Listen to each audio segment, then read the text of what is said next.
Hindi na po magiging bahagi ng legal team ni dating Pangulong Rodrigo Duterte, sina dating Executive Secretary Salvador Medialdea at ang dating presidential spokesperson na si Attorney Harry Roque para sa kaso nito sa International Criminal Court o sa ICC.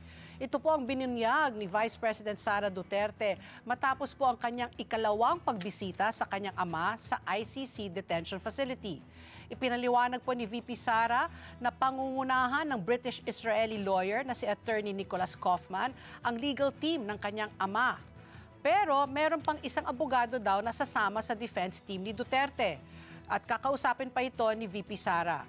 Aalisaan niya si Medialdea mula sa legal team kapag nabuo na ito at limitado lang po daw kasi ang slot para sa mga abogado at nais nilang mga abogadong may karanasan lamang po sa ICC ang maisasama sa team.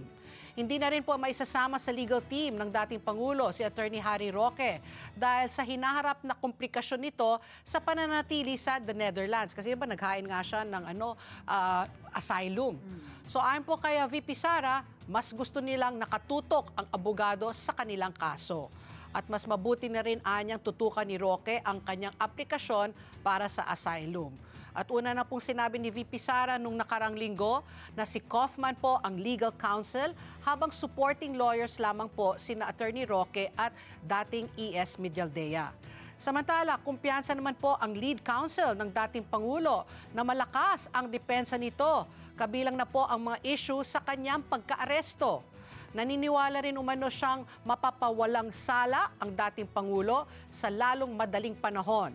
At ayon po kay Kaufman, may isang linggo sila para buuin ang defense team.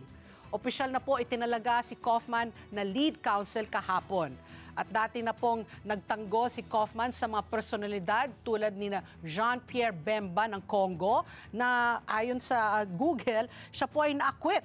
At si Maxime Mokom ng Central African Republic na withdraw ang mga charges against him. Kaya pala maganda yung batting average ni Nicholas Kaufman.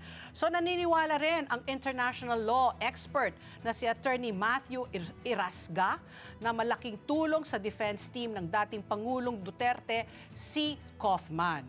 Pero ang may malakas na ebidensya pa rin ang mananaig sa ICC. Pakinggan natin po ang bahagi ng pahayag ni international law expert Attorney Matthew Irasga. Meron kang abogado na accredited ng ICC or kasama nung kanilang ICC list of lawyers and meron na ring experience na humawak ng ganitong klaseng kaso. Siyempre po, malaking tulong ito sa panig ng depensa.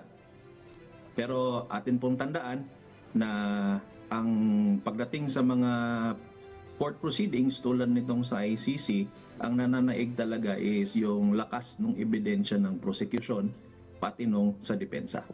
Tinig po ng international law expert Attorney Matthew Irasga.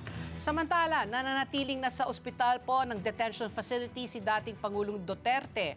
At ayon po kay Vice President Sara Duterte, masaya ang kanyang ama sa detention facility at nakikisalamuha ito ng maayos sa mga tauhan doon. Sinabi rin po ng dating Pangulo na parang nasa hotel lang siya, di tama nga, binansagan na Hilton Hague. Oo. Hindi nga lang siya makalabas. At naharap rin po si Duterte sa mga reklamo para sa crimes against humanity, kaugnay po ng war on drugs ng kanyang administrasyon. Let's get together, Sunnet 25, Sunnet 25.